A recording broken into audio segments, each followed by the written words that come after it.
मित्रों नमस्कार। मैं शरण अग्रवाल गीता पाठ की इस शानदार यात्रा में आपके साथ यात्रा में निकला हूँ। संगी साथियों के साथ यात्रा का कुछ अलग ही आनंद होता है। तो चलिए इस यात्रा का एक कदम आगे बढ़ाते हैं। और इस गीता पाठ में जो दूसरा श्लोक है वो है, पहले श्लोक में मैंने आपको कल बताया था कि धृतराष्ट्र संजय से पूछते हैं कि युद्ध क्षेत्र में क्या हो रहा है। तब उस पहले श्लोक में संजय ने बताना शुरू किया था कि, और उसके बाद में जब दूसरा श्लोक होता है तो उसमें बताना शुरू करते हैं।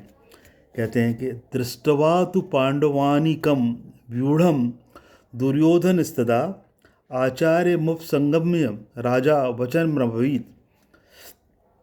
तो संजय कहते हैं, अपना आंखों देखा हुआ हाल बताते हैं और कहते हैं कि हे राजन, दुर्योधन पांडवों की सेना के व्यू को देखकर और सीधा गुरु द्रोणाचार्य के पास जाकर कहते हैं कि देखो द्रोणाचार्य जी, ये कैसी व्यू रचना पांडवों ने की है। और जो वहाँ पर एक तरह की जो प्लानिंग होती है, उस प्लानिंग को देखकर वो सारे प्लानिंग के बारे में दुर्योधन और द्रोणाचार्य जी को बताते हैं। और जो वहाँ हो रहा है उसका सिर्फ आंखों देखा हाल संजय बताते हैं।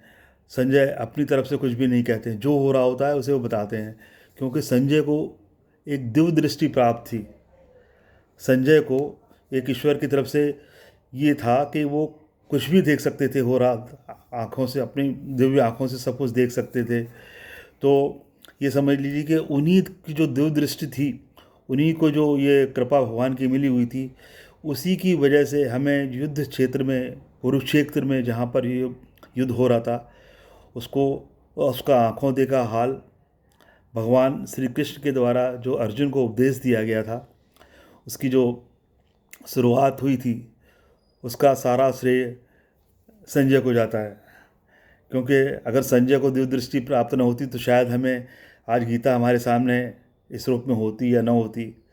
और गीता रूबरू साक्षात कमेंट्री यानी विजिबिलिटी के साथ हमें देखने को नहीं मिलती। तो इससे दूसरे श्लोक में सिर्फ इतना ही है। तो बस मैं यही कहते हुए अपनी बात ख़त्म करता हूँ दोस्तों। और बस 2-2 3-3 मिनट की बातें चलेंगी और धीरे धीरे अपनी ये धार्मिक यात्रा बहुत शीघ्र ही ख़त्म हो जाएगी। इससे ज़रूर मेरे साथ मेरी यात्रा में चलिए, आपको निश्चित रूप से आनंद मिलेगा। और मेरा दावा है कि हम बहुत ही मस्ती के साथ में इस यात्रा का आनंद लेंगे, और निश्चित रूप से इसको एंजॉय करेंगे। और फिर मैं पुनः अपने अंतिम शब्दों के साथ आपसे ये कहते हुए विदा लेता हूँ दोस्तों, कि खुश रहिए, खुश रखिए। खुश रहना और खुश रखना, ये दोनों एक आदत के दरमियान बनता है। खुश रहने की आदत डालनी पड़ती है। यदि आप खुश रहने की आदत डालते, जैसे हमें किसी भी व्यसन की, किसी चीज़ की जब आदत पड़ जाती है तो हम उसके बिना नहीं रह सकते। इसलिए खुश रहने की आदत डालिए मित्रों। जिस दिन खुश रहने की आदत आपने डाल ली, उस दिन आपको बड़े से बड़ी तकलीफ़, बड़े से बड़ा विपत्ति, बड़े से बड़ा गम आपको परेशान नहीं कर पाएगा।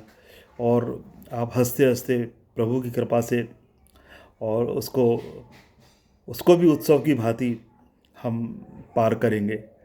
और ईश्वर से प्रार्थना है कि इस भयंकर महामारी के समय में भी हम हिम्मत से, खुश रह के, अपनों से बात करके, अपनों से मिल के, अपनों से की सलाह पे चल के और अपनों के साथ चलें।